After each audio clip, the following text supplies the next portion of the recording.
All right, y'all. I'm going to bring in our co-hosts here in a moment. We are doing a commentary for Mask of the Phantasm. Welcome to Gotham City Bulletin, and hopefully we all have some fun tonight. All right, y'all. I'm going to bring in our co-hosts here in a moment. How's it going, you motherfuckers? Hey, we're back. We're back. A bat story.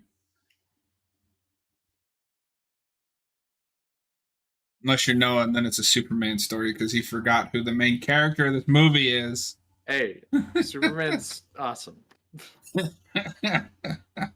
It's technically the voice of Lois Lane is in this movie, so it's all connected. Exactly. Oh, is she? Who does she play? She's Andrea Beaumont. Oh, okay. Yeah, her being Andrea Dana Delaney is why she gets the Lois Lane role a couple years later. Mm-hmm. That always throws me off when I go back to Superman the animated series because like it's Andrea Beaumont. Superman, look out! It's the Phantasm. It's the Phantasm. Spoilers. I always forget the. You'll never get monetized with that language. That's all right. We do this as a hobby. I've got other channels to make me money. And I doubt YouTube gives a shit. Have you not seen Superman the animated series? I have seen it once. It is not my favorite of the DCAU shows, and I always forget that starts after Batman. Mm-hmm. She's good in this. Yeah, so the whole voice cast is great. So I did not check because I have this on disc. Is this streaming anywhere? I don't know because they took it off of Mac, so I don't know if it's on like Netflix or Amazon or something. Let's check. Oh wait, it is not streaming. Okay. Well, that's unfortunate. Sorry, folks. Hopefully you have a disc or you're willing to rent it to watch it with us. I am lucky enough to have the 4K copy of this, which looks beautiful. That's great. We'll get into it. It sucks that they only have the widescreen version. As I've heard. I didn't know that. I thought they had both. Film used to be on Netflix. Yeah, because my Blu-ray has both. And my go-to version is the 4x3. Yeah, but same here. Though, I mean, I like both. Yeah, I mean, it's one of those cases where it's like one of the only cases where like it doesn't really matter. Like each version you watch is pretty much the same because like there's certain shots that are formatted for one aspect ratio and then other shots that are formatted for another one. So it's like because of the production history of this movie, it's kind of confusing. Yeah, because this was originally conceived of and developed as a 4x3 movie for direct-to-video or TV or whatever, and then they decided mid-production to make it theatrical, which is when they kind of shift gears and made it widescreen. So a lot of what they were already done, like they cropped to make widescreen, and then some of the stuff added later, they animated, drew wider. So there's technically not a correct version of this, though I think the 4x3 one overall has the majority of like scenes intact, the full frame, as far as the full frame. But I mean, they're both perfectly watchable. So you are correct, Robert, that this does not have the 4x3. However, it's also not the same as the Blu-ray. This has the theatrical 1.85 aspect ratio as opposed to the 1.33 on like the Blu-ray. Interesting. I mean, as long as I heard it was another bare bones release where I think there's like one special feature and it's a Kevin Conroy thing. Yeah, it's Kevin Conroy, I Am Night, which I really got to watch that now. I don't know what it is with Warner Brothers. Like, they refuse to put special features out for this movie. Unless there just isn't any. This did on the DVD. Like, there were special features, but they're like, we don't feel like upscaling or restoring that, so we're just not going to put them on the new discs. Like, who cares if the picture quality sucks? Just put them on there. Yeah, just put them on. Yeah. Keep them around. So like, I would like to see that stuff, because I didn't... So I never had this movie on DVD. The first copy of this movie I actually owned was the Blu-ray special edition, which I think you have back there. I can't tell. That is the VHS tape. Oh. This is the Blu-ray. Wait, you're Yes, not that watching the blue. movie on the VHS tape? Are you even watching it No, I wanted authentically? to. That would be amazing. Anime Fan says the DVD just had a trailer. I don't know. Well, it depends on the DVD. There was one DVD that had like nothing on it except for trailer, and another DVD that had like a 10-minute behind the scenes thing. It's really cool because the voice of Alfred, the Ephraim Zimbalist Jr., like he does the narration, like in the world of Batman, like, and it's awesome. great. And, like, it's really corny, like an old kids movie, but it's still cool. Like you get interviews with Hamill, Dana Delaney, Kevin Conroy. So I remember it being like a 10 or 15-minute short, just interviewing some of the cast to talk about the movie. It's like, just, I don't care if the picture quality sucks, just put it on the Blu-ray. I mean, I think really the only thing that matters is the picture quality of the movie. Yeah, exactly. We should get to the movie, but a little Sure. tangent. Since we're ranting about special features, the one example that I hate with that is the new Lord of the Rings 4Ks. They don't carry. No. Yeah, they don't carry over any of the extended edition appendices from the previous releases, which is like, yeah, that's why I have to. That's why I'm keeping my Blu-rays. I'm gonna get the 4Ks eventually, but I have to keep it for those special features. This is why we collectors own multiple copies of things. Yeah, that's one of those cases where I have to keep different. I have a much more shallow complaint. I don't know if you guys have seen the artwork for the 4K release of Mask of the Phantasm. Why did they change it? It sucks. It sucks. Yeah, it's so much more generic looking. And the poster's great. You know, the poster's amazing. Yeah. Yeah, just use that. It's a great piece of artwork. Yeah. Keep that. Although the comic, I'll share some photos with you guys later. I've never read the comic book adaptation of this, but that had some really cool covers. It's like just I didn't know there was a comic adaptation. Oh yeah. And also a couple of comic book sequels, but I've never read those.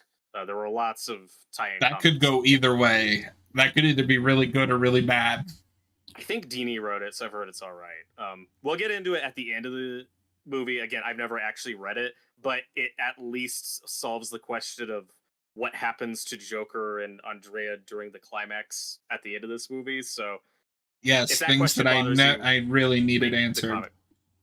I'm just saying, like, if you just watch this movie and the show, like, Joker just keeps coming back, and that's never explained. Is John going to be watching the film on his phone screen? I am, actually. I'm going to watch this on my Apple Watch. The best way to watch movies. Of course. David Lynch would be so happy. Yeah. One of these days, we need to do this while one of us is on an airplane, so we're doing an airplane commentary. I don't know how we can make that work with that Wi-Fi, but we'll figure it out.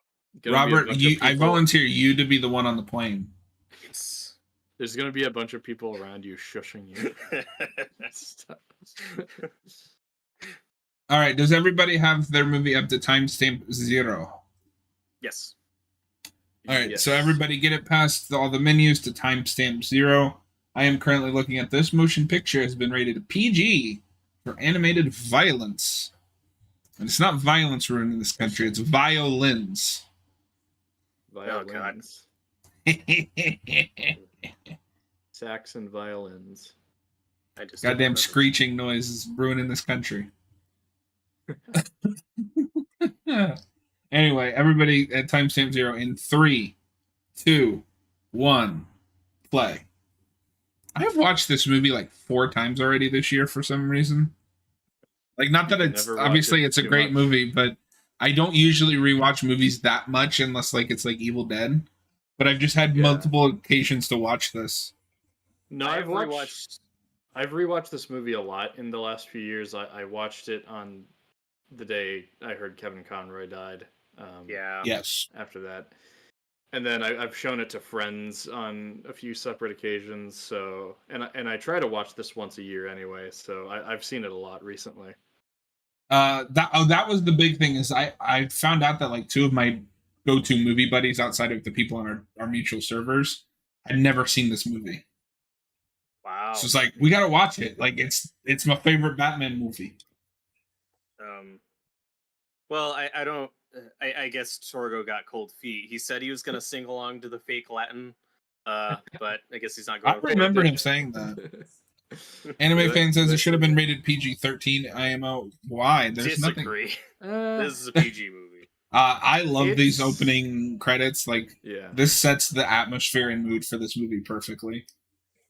I mean, they definitely push the violence and stuff more than they do in the show. Yeah, They had but more freedom with this, but like it's not on PG-13 level. You can show this to a kid. There's almost no swearing. Yeah. Yeah, it's But this is more what This is PG. This is more what PG movies used to be. Yeah, like the Frozen movies being rated PG, ridiculous. Yeah, Like, they can be G. Stupid. Well, the G rating just doesn't exist anymore. Yeah, except for tiny baby movies.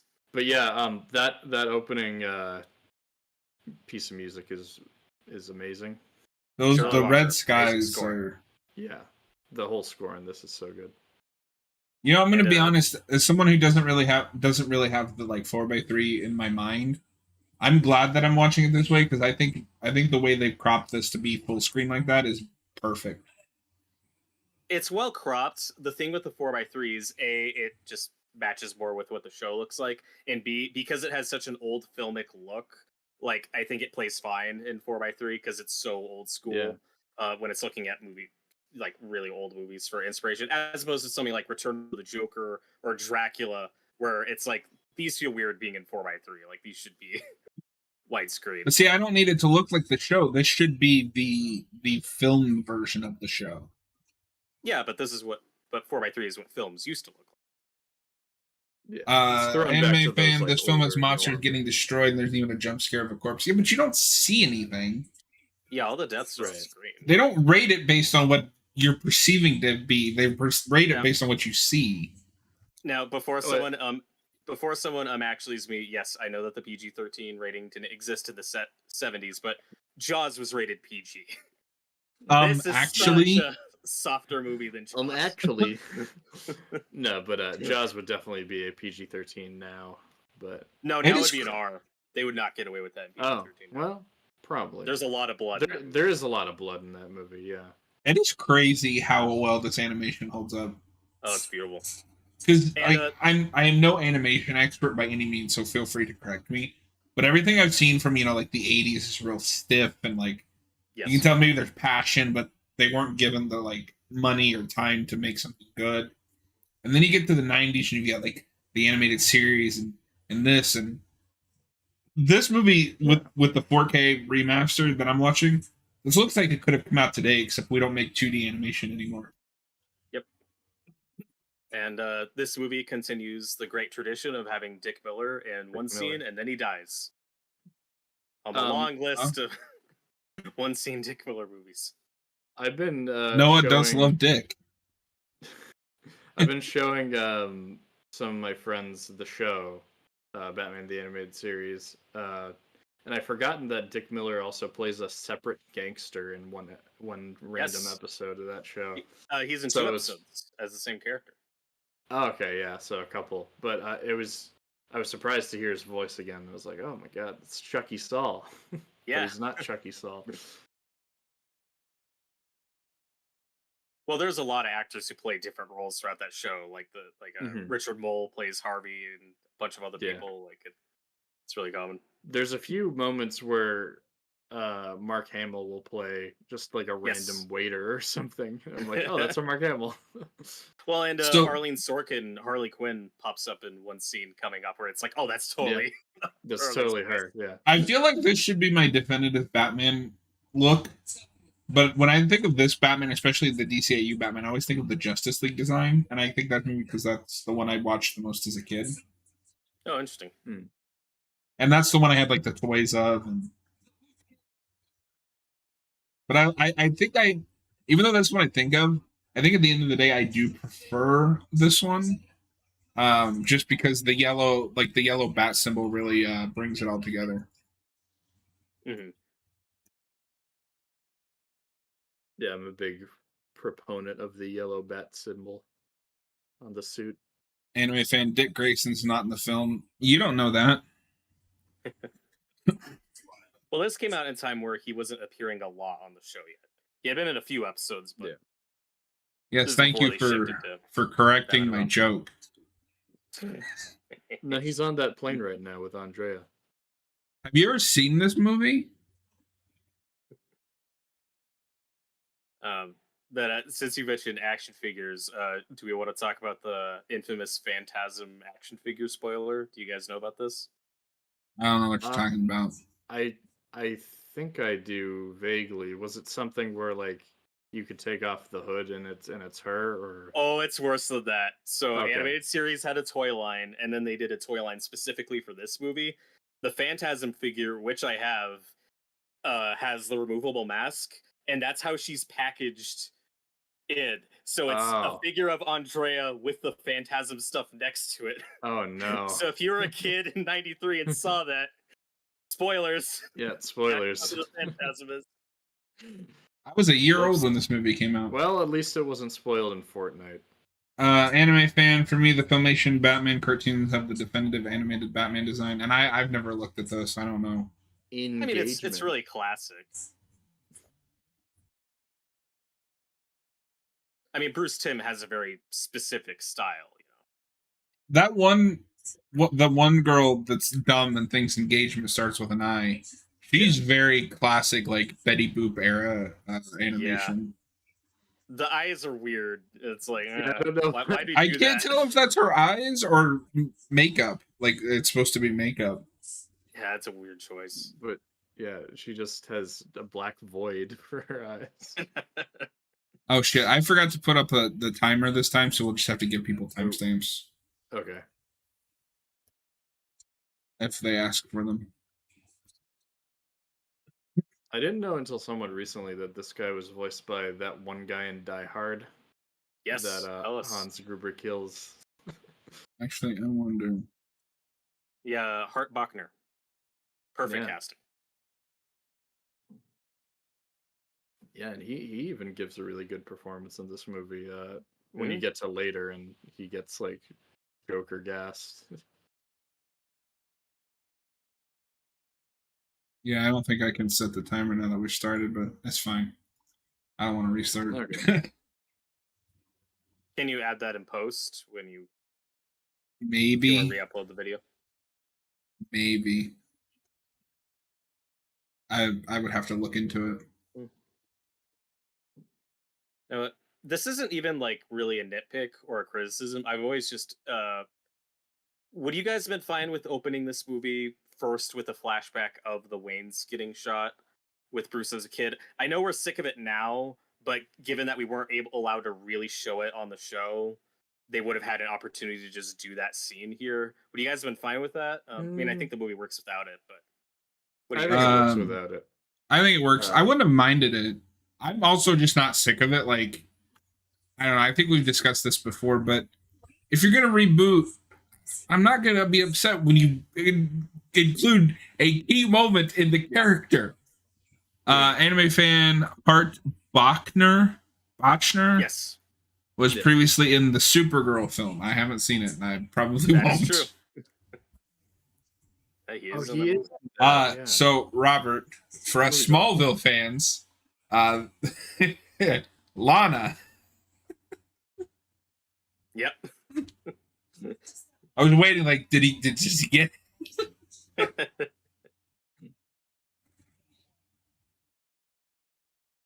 No, this is very pilot Smallville pilot Clark and Lana. Is it the pilot?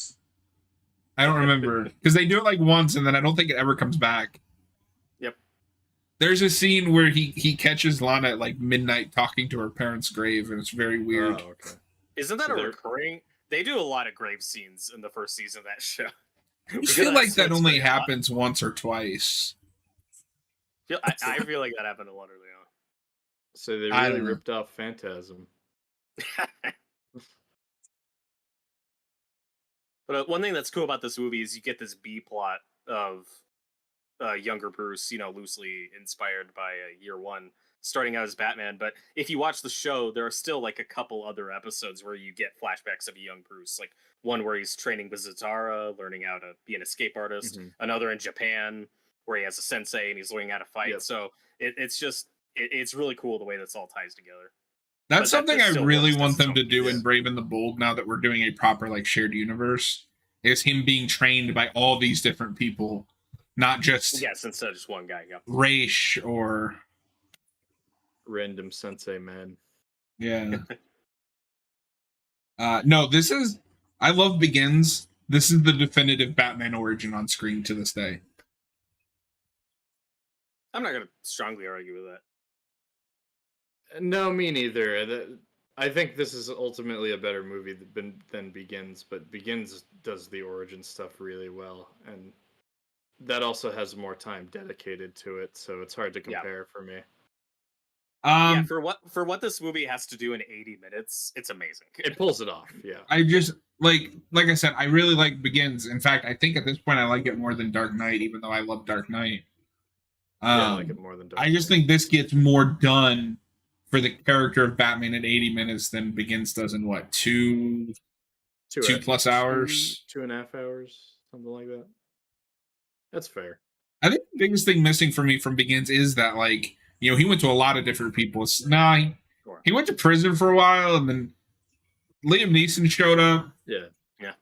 Well, I mean, you don't get any of that stuff in this movie, but it also doesn't need it, But you know that he's done that. Sure. Yeah, especially if you watch the show. If you watch the show, you have that extra context. And but even if you don't, you know that he's just come back and he has a plan. Yeah. I do like that they that none of that stuff in the show and none of this really contradicts anything. Like it all flows pretty well.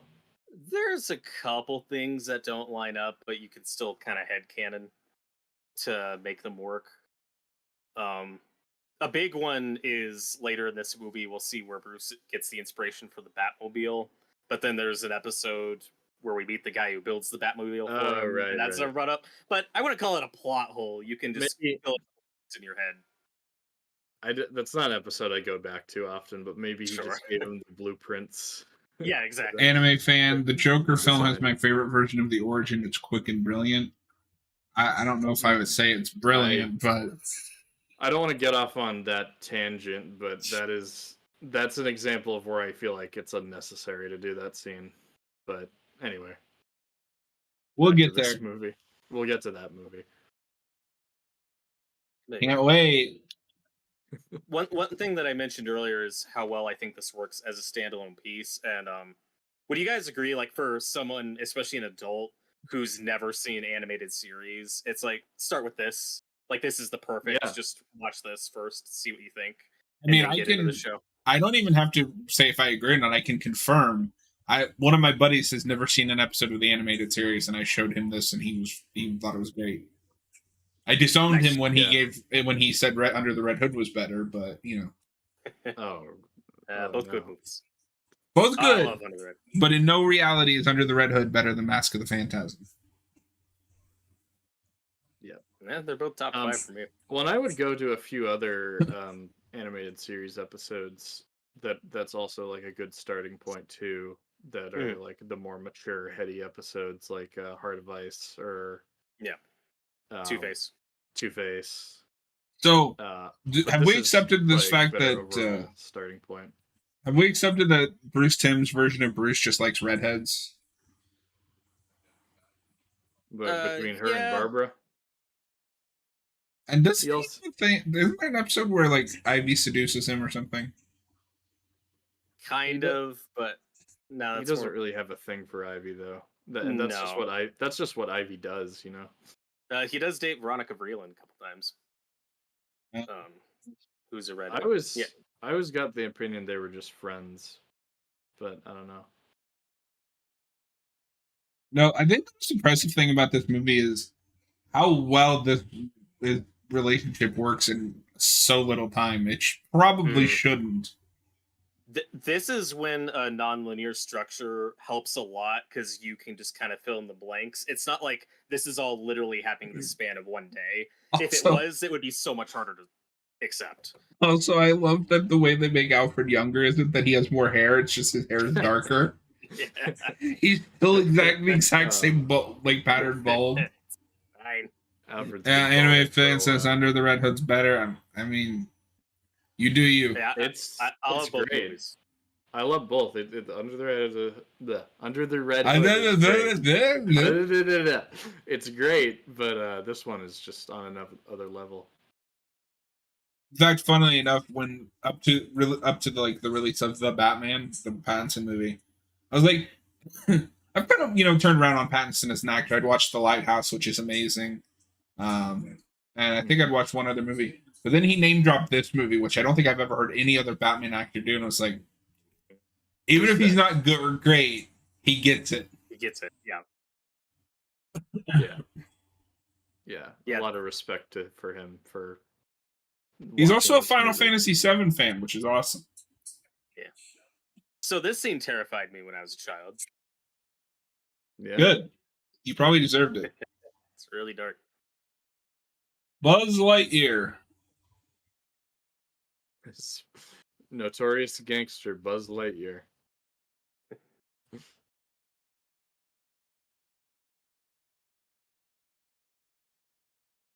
I love the horror elements of this movie.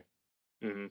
Yeah. With the Phantasm looking like a Grim Reaper type figure. And didn't they finally try to bring Phantasm into the mainstream continuity of DC? They've tried it a few times. The big one is the Batman Catwoman book that Tom King did, but that got released under Black Label, so is that canon? Questionably canon, yeah. Can we just never let Tom King write Batman ever again? Just stop it. No. Get some help. Maybe at this point, yeah. The man wrote one good story and then proceeded to turn out trash for 3 years. One of the Phantasm's powers is that she can turn invisible, I guess. Yeah, that's never explained. Do you guys... So, I still consider this a, perfect Batman movie. Do you guys think they cheat a little bit with Phantasm? Yes. In certain areas. It doesn't ruin it for me, though, but yeah, there's some stuff that it's just never explained. There is a time gap where she presumably got more training beyond just her self-defense class, and I don't know, some of that doesn't look like training, it just looks like straight up superpowers. Yeah, which again I'm fine with, just give me something. Anime fan, I feel like the film would be better if the romance was cut out. I disagree. This entire movie relies on the romance. Sorry, my guy. It's the heart of the movie. But the heart of ice. I think this movie has two flaws. One, the Andrea teleporting. She went to the Jason Voorhees school of running away from things. Yeah. That, and this is a movie where Batman is unintentionally framed for murder, and that's never resolved. The police or people in the police think that Batman is killing people and are trying to hunt him down. And that's never resolved at the end of this movie. I'm more okay with that, though, because Gordon knows he's innocent. Mm-hmm. And the sleazy guy gets taken out, who's kind of pushing that, so he was it's pushing fine. That. Yeah, I don't really need a resolution beyond that, but I feel like the police being after him is also kind of dropped after a certain point. Yeah. I think the more of the focus should be on Andrea, which it is. Yeah. And this character. It's also not a stretch to imagine that once the murder stopped, because Andrea was no longer around, people figure, oh, it wasn't Batman. I think some would. I don't.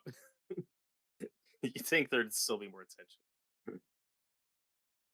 It's Gotham, Gotham's a crazy place. Oh my God, Matt Reeves is in this movie?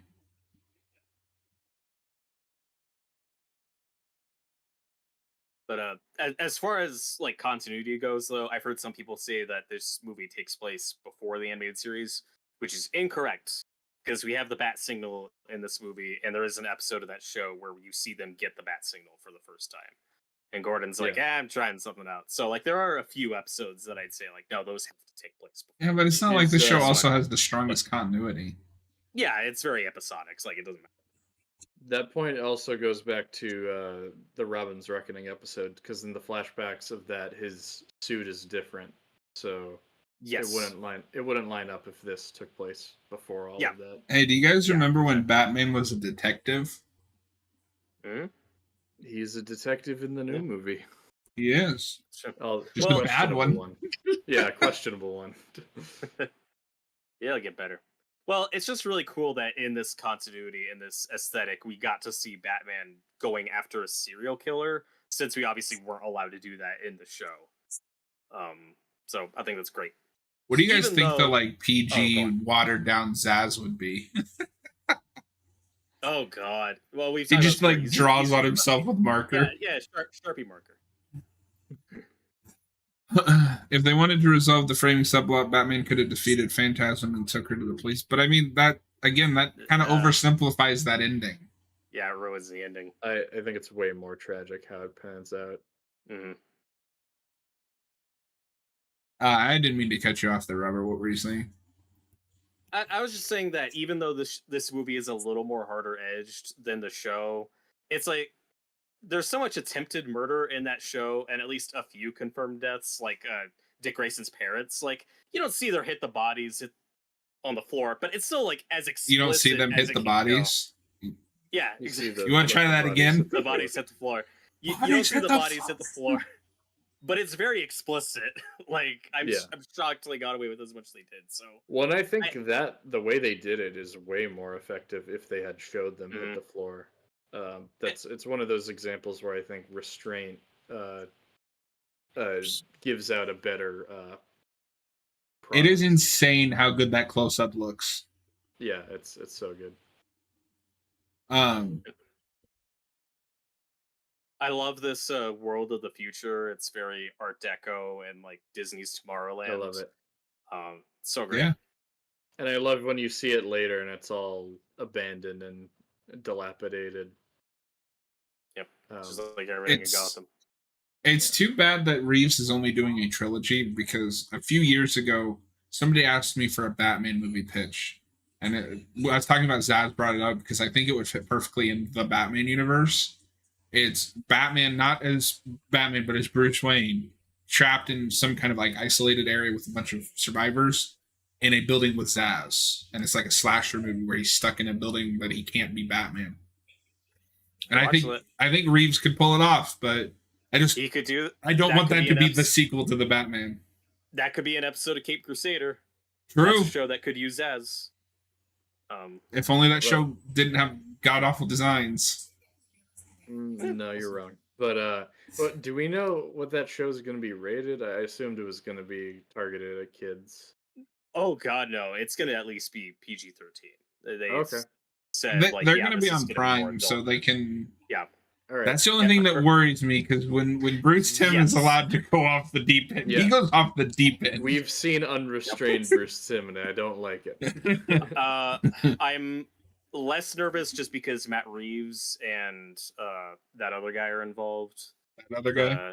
Is it that Noah? Because he's the other mod. The Captain America writer. I'm blanking on his name. Brew Baker. Yes. Haven't you heard about Brew Baker's fun? Because they're involved, I'm less worried about Bruce Timm weirdness. Yeah, him and forget. There's someone else. There's another comic writer working on it too. The other thing that makes this really unique is a lot of origins with Bruce. He doesn't get sidetracked. Like there is nothing challenging that vision that he has of the future, and I think that's why I kind of think of this as my definitive Batman or origin. Because I like a Batman that is steadfast in his purpose and knows why he is here. But I like the idea that he doesn't start that way. There were temptations and challenges in front of him. And that scene in front of his parents' grave is like the best Batman scene ever put to film. It's so powerful.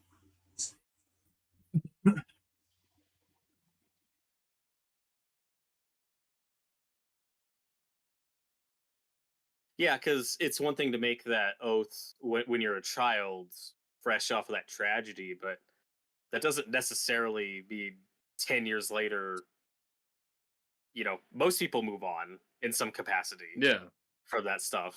That's what's so tragic about Batman is that he can't move himself on to this crazy cause. And I think there's something more tragic. Bring him misery. Yeah. I think there's something more tragic about that character, and maybe in a way explains the later stuff in the show. where like I think they kind of go too far in making him an asshole to his extended Bat family, is he did almost go the other way. Mm-hmm.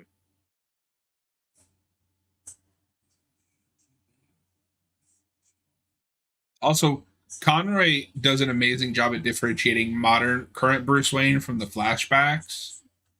Yeah, this is some of his best work.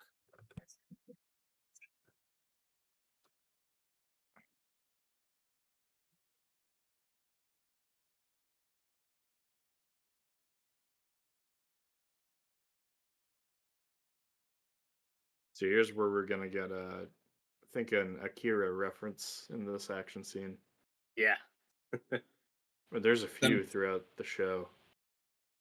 I finally got that on 4K and I still haven't watched that transfer. It's a good movie though. I still have to watch that movie. I need to watch it as well. Yeah. When are we starting our Akira channel? Our Akira channel? When are we starting our Cyberpunk channel so we can review that? Oh no. No, when are we gonna start our anime channel? All right, take it back.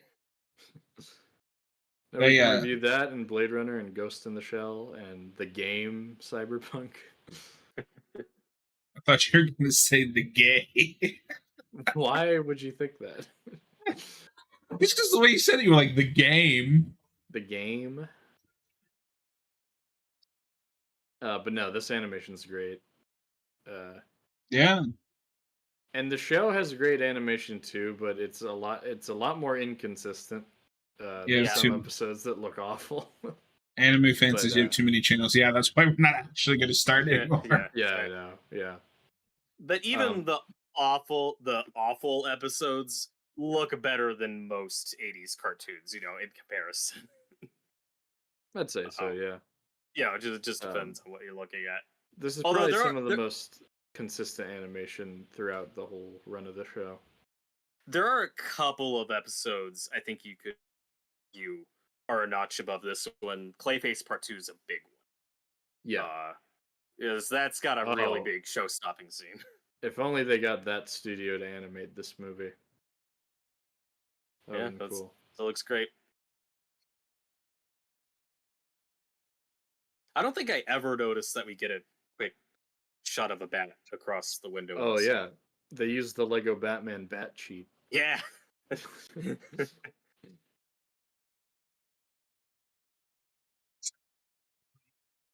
No, I don't think I ever noticed that either. See, even in this scene, like the rain doesn't really look as good as it did in that other scene when he's watching Andrea and what's his face have dinner. Oh, I thought you were gonna mention Vendetta, the Killer Croc episode, because that's a great looking episode. Yeah, but this is the big scene. This is, this is the favorite part of the movie. Yeah, when I watched this after Kevin Conroy died, it was this scene that kind of got to me. Yeah, just heartbreaking. No, this is a perfect scene. This is probably one of his best, or in the top, like best performed scenes in his whole career playing Batman. Yeah, it's wonderful.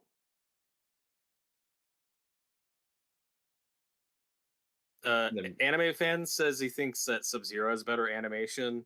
In the climax, yes, because that looks incredible. But there's a lot of CG sprinkled out throughout that movie that has not aged well. Like, that stuff looks rough. No. So as a whole, I say this looks. No, yeah, that movie looks fine. I still think Sub-Zero looks great, especially the third act. But yeah, there's problems. I'm not as familiar with that movie, so I've only seen it once. I thought it was alright. I'll have to go back to it. It's a real shame that they couldn't put out more movies of this quality. Mm-hmm. Yeah, because this and we got Return of the Joker. So this and Sub-Zero and Return of the Joker are the only good ones in this continuity. I like the subtle anime fan says I like the subtle reference to the Godfather in the film. Abe Vigoda, who was in the Godfather, voiced Salvatore. You've seen the Godfather? Yeah, I think he's mentioned that before. I can't even keep track of what I've seen, let alone what somebody else has seen. The only person that I remember is Noah because he hasn't actually seen any movies. That's seen true. The He's not even Godfather. watching this. He's reading I've the seen- Wikipedia summary. I've seen the Godfather Wikipedia page. Yeah, you bastard. I liked Abe Vigoda's performance in that Wikipedia article. Well, he read it to you. You couldn't even bother to read it.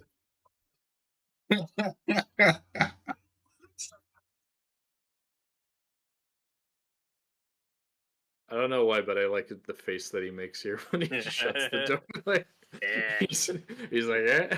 He's frozen. This mayor guy just looks like such a slime ball. O'Neill and Adams. Another reference. This is literally a 0 out of 10 movie. He only has one big monitor. He needs like 10 more. That's true.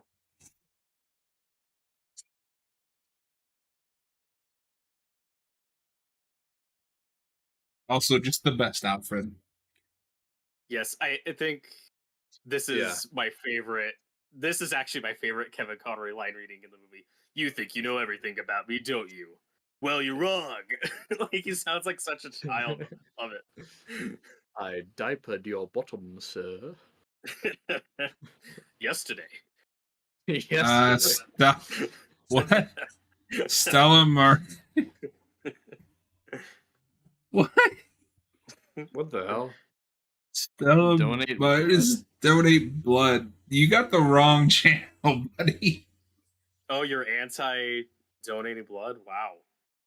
Whoa. What's wrong with you? I don't think I can do this commentary anymore with someone who's anti-donating blood. Says the person who hates black people. No, we can't say that. Wait, Why?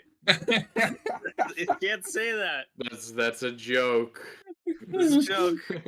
The thoughts and opinions expressed by Torgo do not reflect the thoughts and opinions of It's not my thoughts or opinions. Anyway. CG anime fan Hart Bachner is the son of Lloyd Bachner, the actor that voiced the mayor. That's true. Oh, Mayor Hill in the show. I mean, that name, okay. that actor's name still doesn't mean anything to me. So he's in Die Hard. He's the guy in Die Hard that's he is Ellis. He's doing coke all the time. Yeah, hey, John Boy. Yeah. Oh yeah. Okay. Yeah. Hans Bobby. I'm your White Knight. I'm your White Knight. Dark Knight reference. No, they said White Knight. I can't believe that. Yeah, they say Harvey Dent's the White Knight in that movie. Is there a lore reason that he just proposed to Andrea? Because he loves her. So is he stupid? This show has a really unique spin on the Bruce Bat thing. That's like never in any other version, where he's about to propose to this woman and these freaking bats come out and terrify him and it completely interrupt and ruin the moment. Like that's such a unique on how he gets the bat persona idea. Well, that just goes along with what we were talking about, whereas there hasn't been a Bruce Wayne that before Batman got this close to going another way. Mm-hmm. Yeah, and it's like the universe is doing this. Yeah. But you know, because in the comic, yeah, you're about to say that. Oh, I was just saying that in the comics, first it's a bat flies through the window, and he's like, "Oh, it's an omen, it's a sign," and then later there's the Man Who Falls story where he falls in the cave when he's a kid and he's traumatized by all these bats, and I really like the spin on it here. It's very unique. Yeah, it's a pretty different spin, and I think I prefer it to. It's just much more impactful in this version, where in the comics it's just like, oh, a bat. And I really like the broken window origin. I wish we'd kind of bring that back. I like the idea of a man that uses criminal superstitions to his advantage, is also a little superstitious. Like, oh, a bat broke through my window. This isn't a random occurrence. This is, a sign. It's an omen. Yeah, exactly. It's the first omen. Not to be confused with the first omen. Yeah. Damn it, Noah. Hey, it's the thumbnail. We're going to get to the thumbnail of the video. Maybe my favorite shot in Batman, cinematic history. It's a good one. And I love the little detail that he even scares Alfred. My God. You've gone mad. Oh shit. Oh no. What have I done? Master Bruce, you're a furry now. I was thinking about this. I think some of my favorite shots of Batman on film is where whenever he's looking at the cowl, because there's also that shot in Dark Knight right after Rachel's death where he's sitting in the chair with the cowl. It's such a good shot. Bruce, where did you put that painting? Do you think he has like pockets in that cape? It was like a video game, like where you don't really have a backpack. You just kind of put it behind you, and it just Yep, exactly. Yeah. He's got his not liminal space, but like cartoon space. That was just some other way. So we're about to get to Joker. Do you guys think he's shoehorned into this movie, or are you fine with how with his role in it? My only issue with it is I don't like a Joker with a backstory, and this gives him a backstory. Yeah, but it's what makes him integral to the plot. I think I prefer him with. I prefer his backstory to be multiple choice, but I'm okay with this. Yeah. If that's the only way that you could think to do it, then he shouldn't be in the movie. I am fundamentally against any origin or any singular origin for Joker. I know you are, but we've been doing that since the 50s. Like, I'm fine with it. I love how cartoony he is here. Like when he runs up to him and he's like, boing. But I feel like it does the 89 thing, but better. That Bruce and the Joker that's have been not intertwined but they've been intertwined for so long and had no idea that I think there's something really cool with that. Like, and it's a more personal connection instead of what it is in 89. But I mean, but that's just. It's also not good in 89. Like, but it's don't you fine here, but at least they don't give him a name. Yeah. Like, wait, that helps. Do they not? No. Okay. I think in the show they do say his name is Jack Napier. Yes, but they later say that's just At the very least, you could fix that issue just by like throwing doubt that it's actually him. But this movie too definitively saying, yes, that was him. Yeah, but then it wouldn't make sense that Sal Valestra would go, and then we're gonna have that. All you'd have to do is alter the dialogue to be like in The Dark Knight, where they hire him to kill the Batman. Okay, but when we get to the end of this movie, Andrea is going after the Joker for a very specific reason. Yeah. I think it works for this story, but yeah, I'm with you that I my preference is for him to have a vague backstory, but I also don't care if they do give him one, and it works for what they're doing here. I like some of the animation here too with the Joker's character movements, like I talked about earlier, with him like running up to him, and then later he's like. You see, like, him get angry. His facial expressions are really well animated here. Mm-hmm. Don't touch me, old man. I don't know where you've been. You've been. This also might be one of Hamill's best performances. Anime fan, I at least like that the backstory is similar to the Jack Nicholson version, and 89 is a masterpiece. Whatever floats your boat, my dude. I don't care enough about 89 to argue about it. At least in this, like, it's not like he kills Bruce's parents. You know, he doesn't replace Joe Chill. My eyes might have rolled out of the back of my head if they did that. That is the worst part of 89. We'll get to that movie. We'll get to. What are we doing for our next commentary? The Batman episodes. Yes. For the show. So you two need to work on your lists. That's true. Okay. And only for you to throw it away. Exactly. Endless trash. This scene's great. There's so much spite between these two. No, she has a really good comeback here that I think is underrated. Oh, yeah. I prefer anime fan says I prefer Joker to destroy the lanes than Joe Chill. Again, whatever floats your boat, my I guy. don't. Also destroy. What is this? A '90s cartoon? Destroy everything. But I also like it, and it's very important that this isn't actually who she is. She's playing a facade right here. Yes. Well, and with the go on. Here's the sick burn about being controlled by his parents. I also like that there's no like. She just knows who it is. Of course, yeah, because she's smart. Yeah. She can figure it out. So, as a mystery, there's a really cool misdirection that Stacy Keach voices both Andrea's father and the Phantasm, and that's who they want you to think it is. Do you guys remember your first time watching this movie? Were you surprised? Do you remember your first reaction to that twist, or is that just too far back? I was surprised. That's too far back for me. Because I don't have that. I don't think I ever saw it coming. At this point, I don't even remember the first time I see this movie. Me neither. It had to be after, because I think I see Beyond first. And I know my first introduction to the whole like DCAU as a whole is Justice League. Reruns on Cartoon Network as a kid.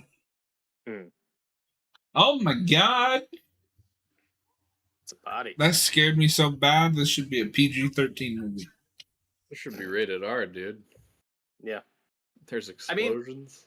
I mean, Joker has like 1 or 2 confirmed kills in the show. They're just off screen, obviously. But here it's like, But I also like that, like, hypothetically, this might be the same Joker toxin we've seen in the show, but as we've seen, this guy's health's really bad. So, yeah, I can believe he just laughed to death. Okay, so I have a question. Oh, go what do you think the hook hand is for?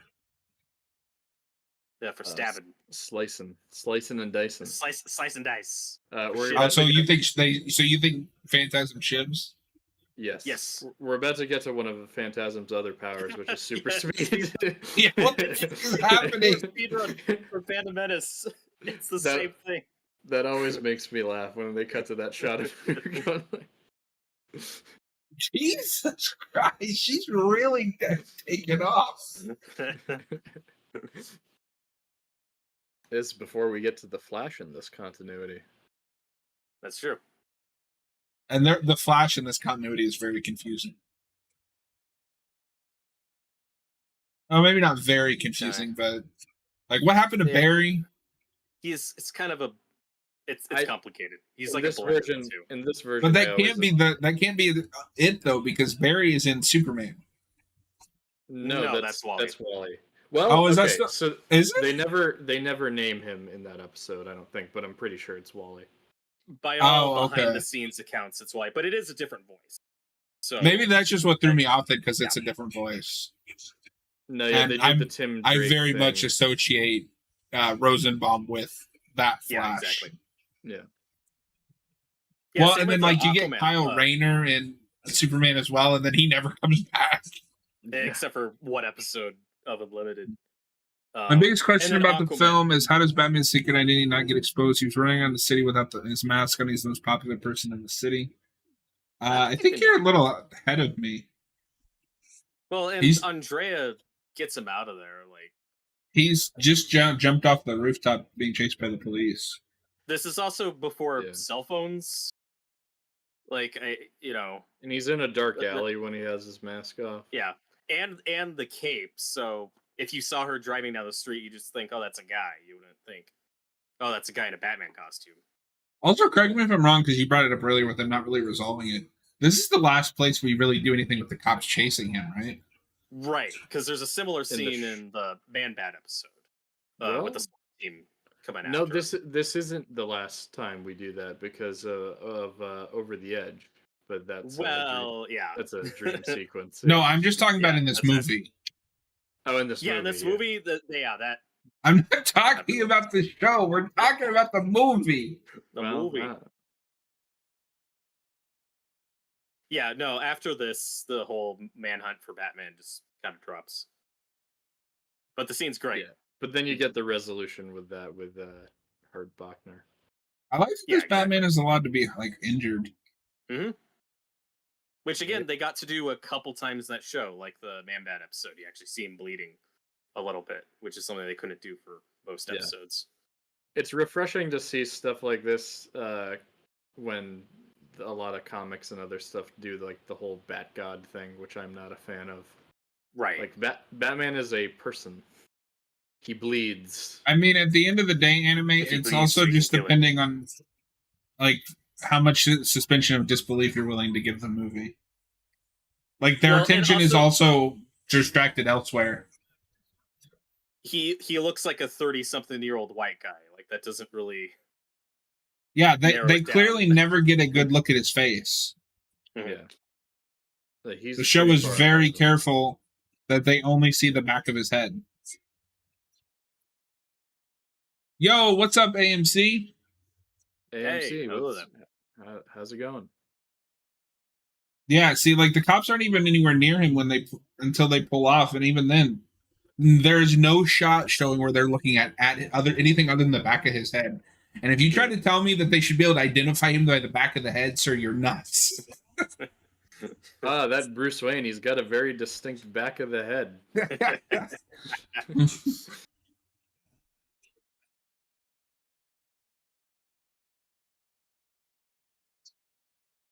As far as Batman whodunit mystery movies go, like this is probably the best one because it's really How many hard. whodunit movies can you name? Under the Red Hood, which is kind of a non-mystery.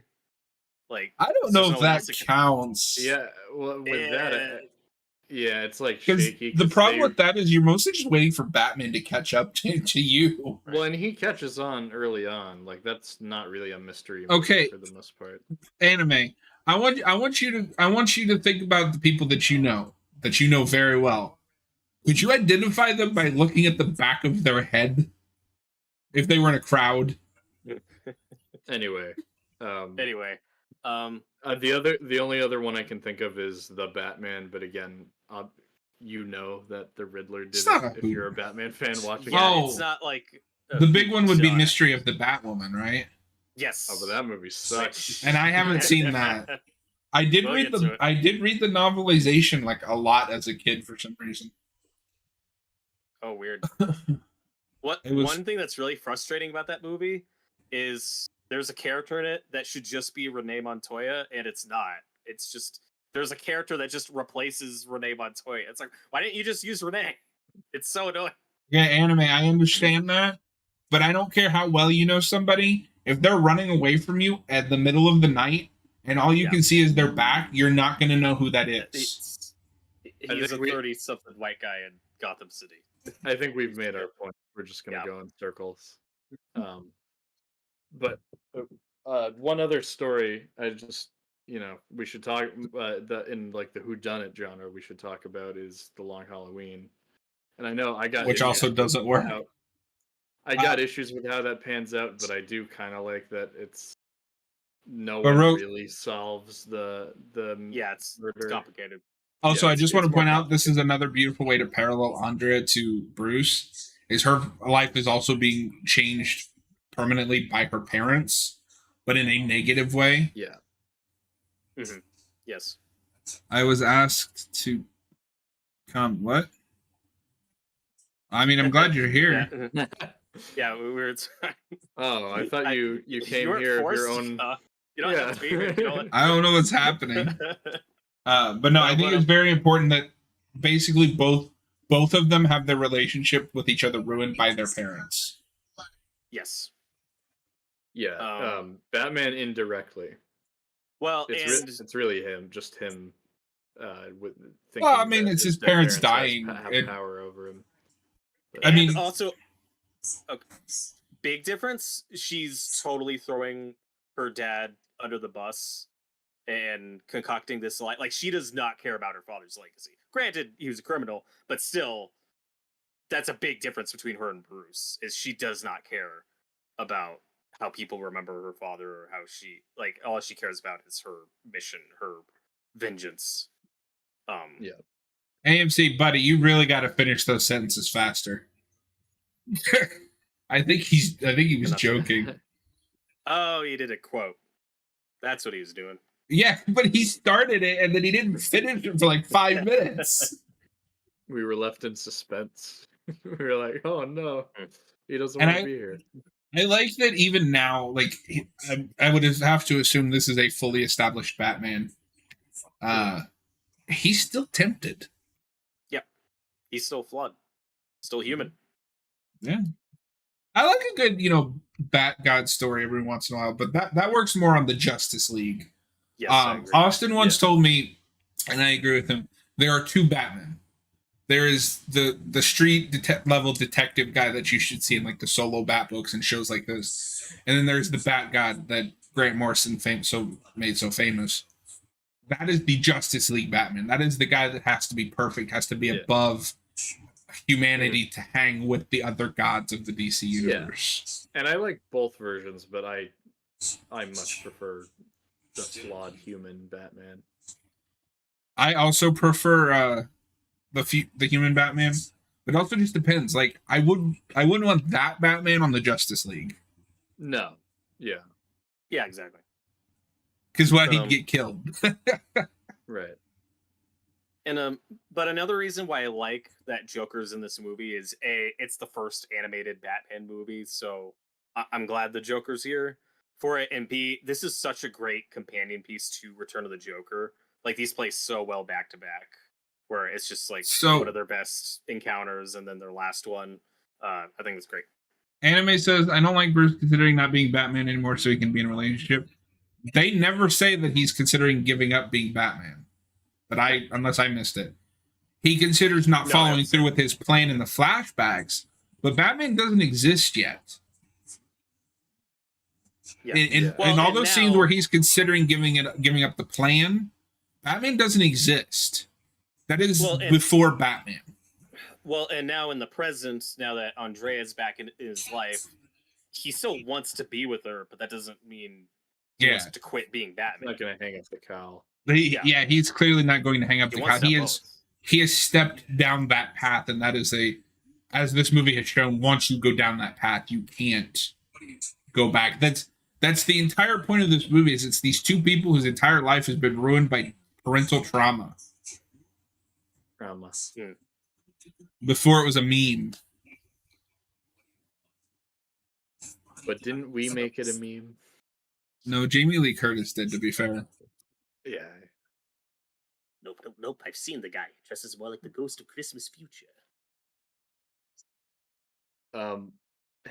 I guess we should touch upon the year 2 comparisons with this movie. Mm-hmm. I haven't read year 2, so I don't have anything to say. I've never read it, but I'm aware of some of the similarities.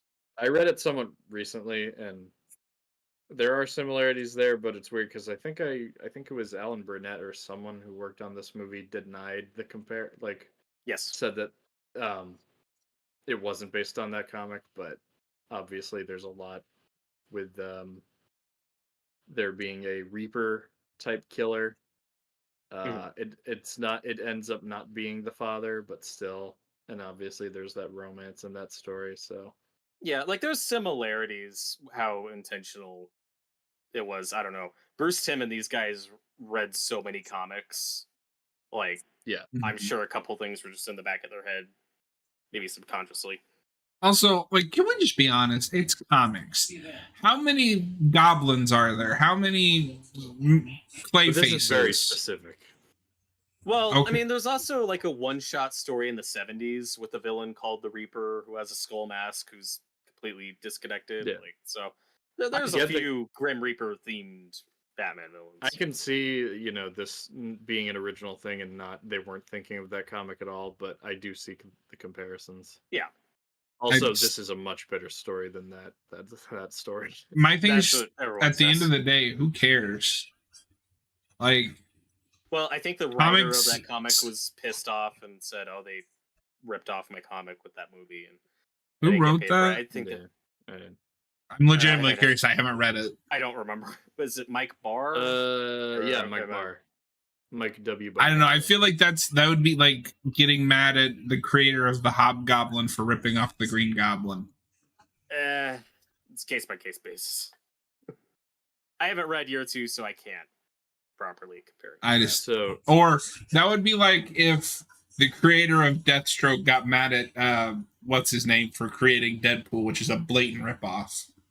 Oh, I'm sorry, parody. Yeah.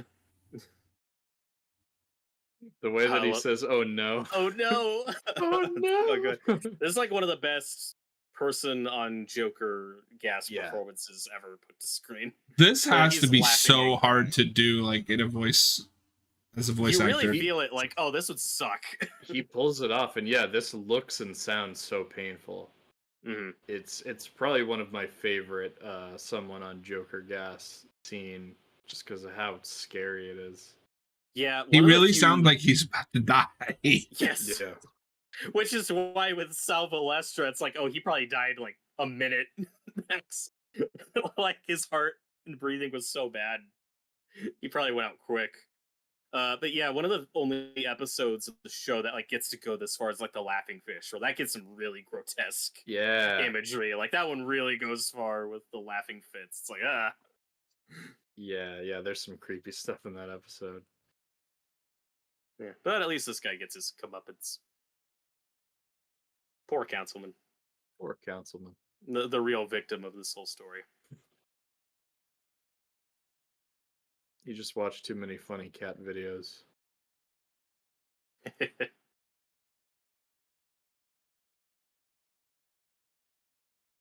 That's the official story they put out because they don't want people to know that Joker's on the loose. Yeah. He spent too much time on YouTube watching cat videos. Hey, look, it's a locket. I wonder if that'll come back later. Yeah. I wonder. I love this scene so much where Joker thinks he's calling Andrea because this is her apartment, but it's actually Batman on the line. I just want Batman to be like, no, Joker, stop, it's me. Don't do this. Don't let it end like this. I really want Batman to panic in this moment. Like, wait, no, it's you, Bats. I'm sorry. I was bad about it.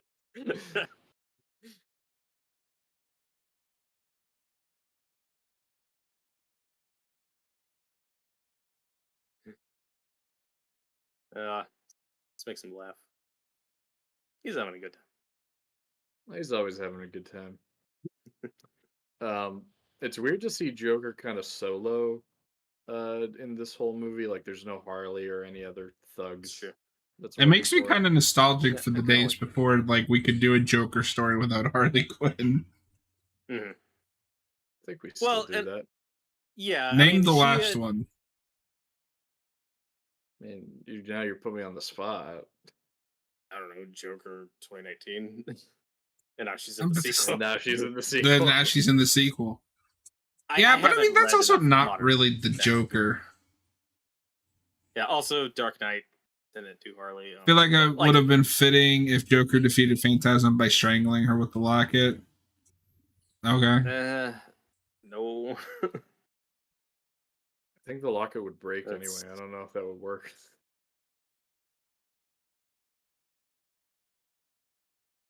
And yeah, they never go too far, but I do love that we get a few Joker lines that like they could not do on the show. Like later when he's referring to Andrea as the spud from his loins. It's like, whoa. Loins, yeah. And when I was a kid, whoa, you can't say that.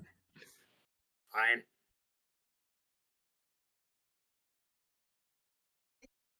Your angel of death awaits. He replaced Harley with a robot. That's true. Weird. But also remember, she had only appeared in like 2 episodes before this. There were still a few Joker episodes that didn't have Harley at all. She should have been in the Captain Clown episode. She didn't exist yet. Yeah, she should have been then. Paul Dini, you should have created her back then. Justice for Captain Clown. Yeah. Captain Clown.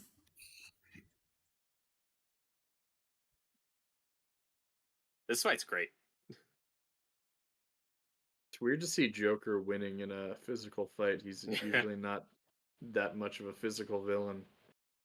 Like Batman always beats the shit out of him. Yeah, where do superpowers go? Where's your super speed? Oh, there's the big superpower.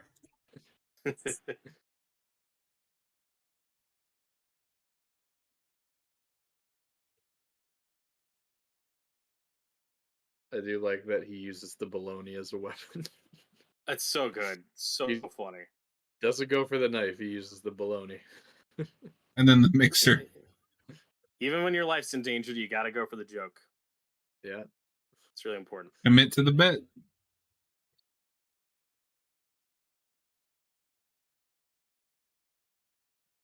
Yep, and she just teleported.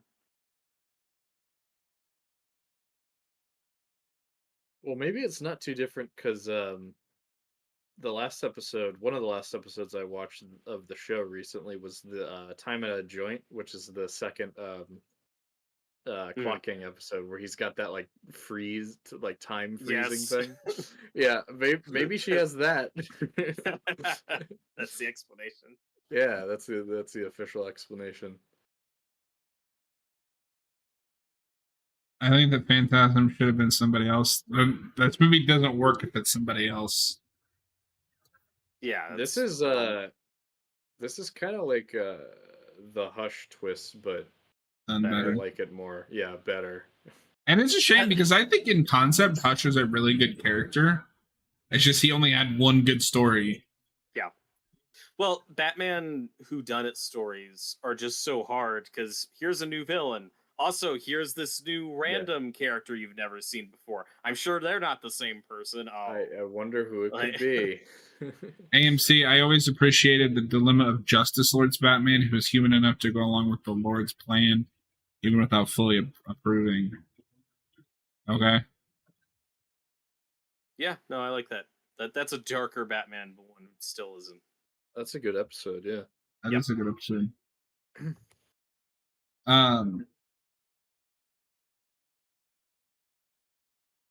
Also, that was AMC that said that, not anime. Oh, did I say anime? I think I said AMC. Oh. Play back the tape. Play it back. No, why are you trying to gaslight me?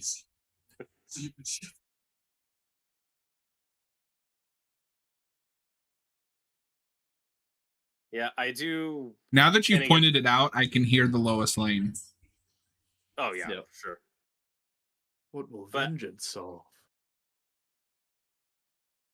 And I love the way Matt Reeves builds on that in his movie with the whole vengeance theme. Vengeance. Yeah. So and this should definitely take place after that Scarecrow episode where he has that big "I am vengeance, I am the night, I am Batman" speech, and now it's like, this is what vengeance can be. Oh, shoot. Yeah. So and then Alfred. You guys said earlier that you think you know everything about me might be your favorite Kevin Conroy like voice line. Mine is that one. But Andy, what will vengeance solve? What will vengeance solve? Yeah, it's great. As a Batman, as opposed to Batman always being completely in the right. I mean, even in the show, he's not always in the right. There's the WB logo. Yeah, that confused. When I was a little kid, I was like, "That's weird," and I don't know why that. What is that? I don't know why I had a weird reaction to that. As far as favorite Kevin Conroy lines in this movie, though, I mean, mine is probably I didn't count on being happy from that scene. Oh yeah, that's also fantastic. I really wish Conroy had been given more chances to do like the softer, like gentler side of Batman, because there's also that wonderful episode in Justice League with that kid. You're talking about Ace? Yes. That's a good scene. That's a good scene. That's the best part of that episode. Yeah. Well, when you get to New Batman Adventures and Beyond and Justice League, his voice is considerably more monotone, like consistently, and it's still good. But this movie's a really good showcase where there's just so much more variety and he very much settled into a voice. Yeah. By that point, and even in the Arkham games. Yeah, I was gonna say that's closer to his Arkham tone of voice. Yeah, like early '90s Kevin Conroy and early 2000s Kevin Conroy sound very different. Both good. Well, but I also feel like never got bad. I feel like in those other shows you mentioned, he's playing more of a very different character to this movie. Where Yes. this is a human Bruce Wayne. By the time you get to Justice League and beyond, he's just bitter and angry. Yeah, he's just that all the time. Yeah. And then in Arkham City, it's funny to see because even like in the early episodes of this show, it's more shaky. Like he'll deliver some great lines, and then there's like Harvey, no. Yeah, he also gets kind of nasally early on. Like it's not like it's so good, but it's not quite there yet. And then here it's just perfect. I feel like Bruce would be more sympathetic. I mean, I don't. Whatever floats your boat, my guy. Yeah. See, I'd say he's more sympathetic here. Yeah, I don't. And now Joker has the jetpack from Thunderball. That's amazing. Oh yeah. Yeah, but done better. That looks like the Mr. Freeze suit. The jetpack part in Thunderball was kind of fun. It's perfect. Sean Connery and an obvious blue screen projection. I know they made an action figure for this. Oh, that's awesome. No, this third act kind of has the first Raimi Spider-Man movie thing, where this third act is just like a full-on bare-knuckle brawl, like both the hero and the villain just don't have anything left. It's bloody and great. And I really wish his other Spider-Man movies had a climax like that, because just the way that, like, you know, Peter is beaten and bloody and his like mask is torn. Great. Yeah. Well, and that's another reason why I like that Joker's in this movie too, just because it kind of helps solidify his menace in that show. Because that show has a lot of mediocre Joker episodes. And there's other episodes where like the menace is there, but it's just nice to have something in that continuity in this world where it's like, no, Joker will go there. Like, this is a dark, sadistic Joker who's sometimes goofy, but also can kill. Like, I really like that. Yeah, it's my favorite AMC Joker. AMC says, so personally, I never bought Andrea's father being the Phantasm. You guys, I don't remember my first viewing of this movie. No, it was like, whoa, that was a twist in the Wikipedia article. Yeah. Noah, or how old were you when you first saw this movie? Do you remember? I don't even remember. Probably like 12. Okay. Because I think he's a perfect misdirect villain, but I don't remember the first time. I just always remember Andrea being the Phantasm, so it's hard for me to say. No, this explosion is beautiful. Great. It was also before I was really thinking critical about movies, so it's like there are certain, like, if I had seen this for the first time at this age, I definitely would have gotten the twists before. Okay. So we were talking over it. This is one of my favorite moments in the movie because Andrea just told Batman, "Goodbye, my love," and Joker needs like 10 seconds to even process that, and then he starts laughing maniacally. It's amazing. He's not just laughing because they're all gonna die. He's laughing because, oh wait, Batman loved you? This is amazing. This is so funny. Like, I didn't see that coming. Like, it's so great. Yeah. And it's Mark Hamill's best laugh as Joker. It's up there. It's that one or the Return of the Joker. Oh, what the heck, I'll laugh anyway. That's a good one. That's good too, yeah. I like this one the best. I think I'm leaning more towards this one, but like I have this weird thing where other than like outside of this movie, my favorite performances from both of them are like the Arkham games. Sure. Especially Hamill in City. Yeah. He's so good in City. Mm-hmm. You of all people should know there's plenty wrong with me.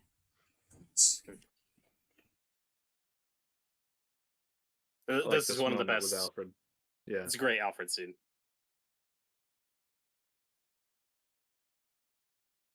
I wish Nolan was looking at this for the whole Rachel dies at the end of Dark Knight. Maybe. Yeah, maybe.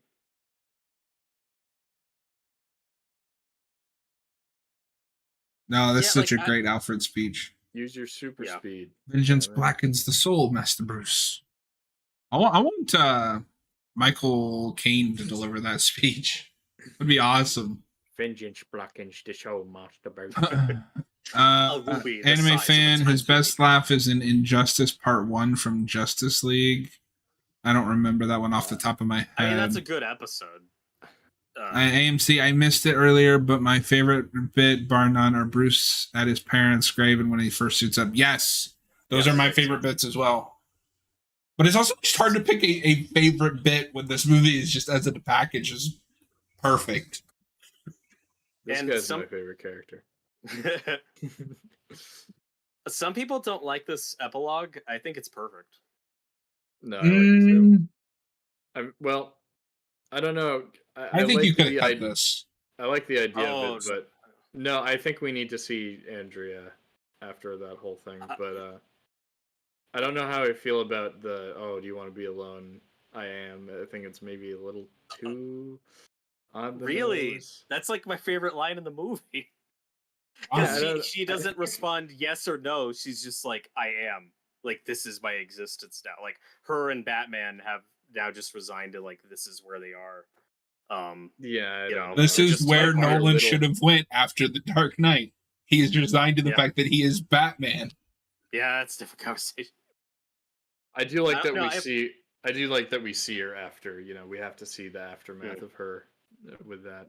See, I just wish they'd killed her. I don't.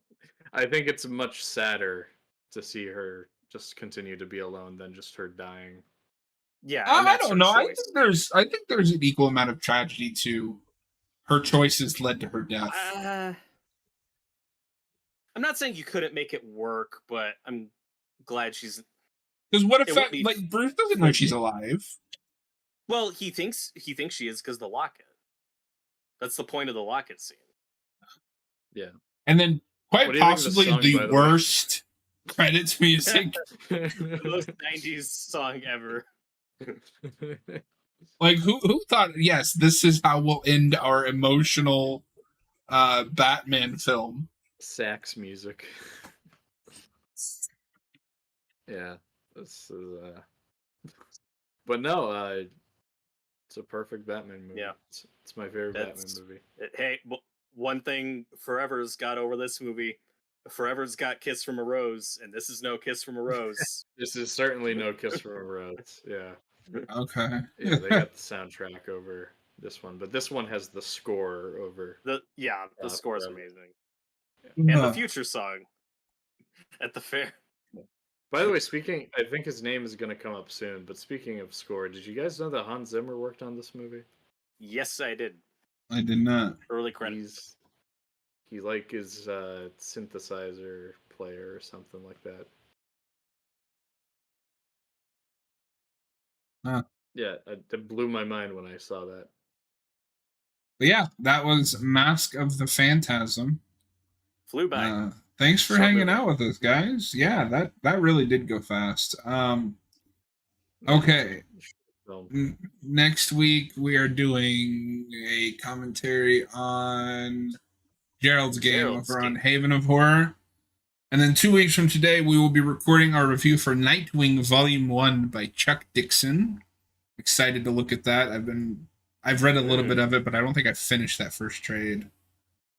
And then Midnight Mass. And then Midnight Mass. So on Sunday, are we beginning Dark Tomorrow? Is that this Sunday? Torga? No. I think I should be around for that, yeah. Okay. You're not getting out of it that easily. We will wait, motherfucker. What? I'm not the one playing it. That's you that has to suffer through it. I think that's probably going to be a long stream. AMC, my favorite Hamill laughs are, what the heck, I'll laugh anyway. I brought that one up. The one in I almost read Return of the Jedi. Return of the Joker right before he gets zapped. And then, we got another one for Injustice for All. I don't remember that episode. It's good.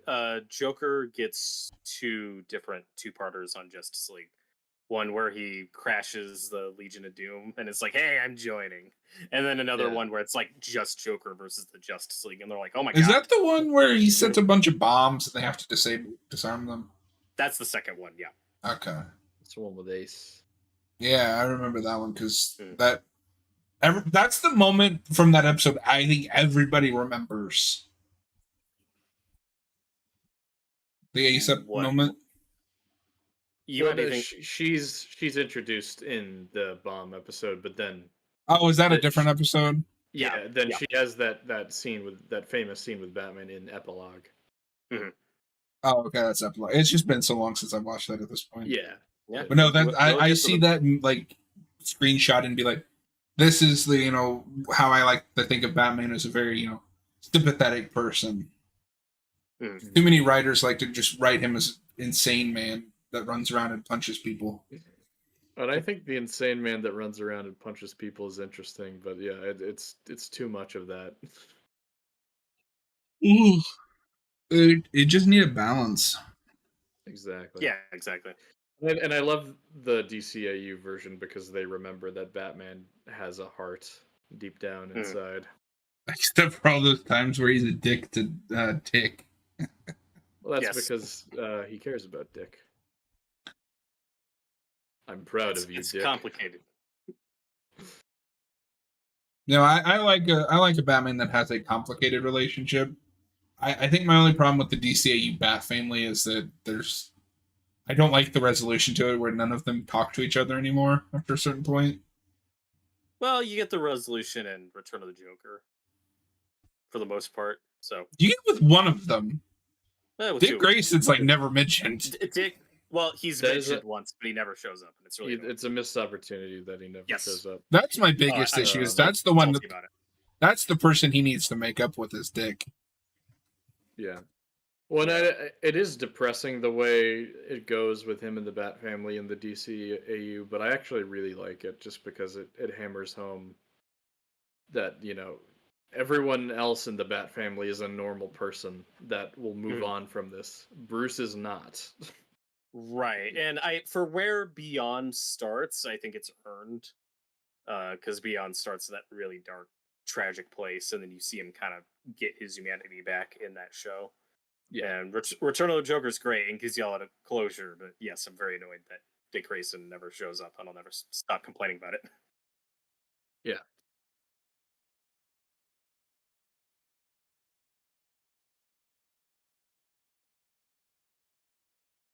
Yes. You have to second guess it yourself. But not tomorrow, the day after tomorrow.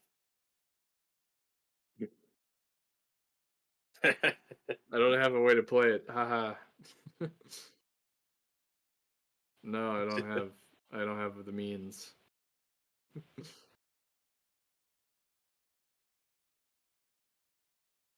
Later. See you. Yeah, exactly.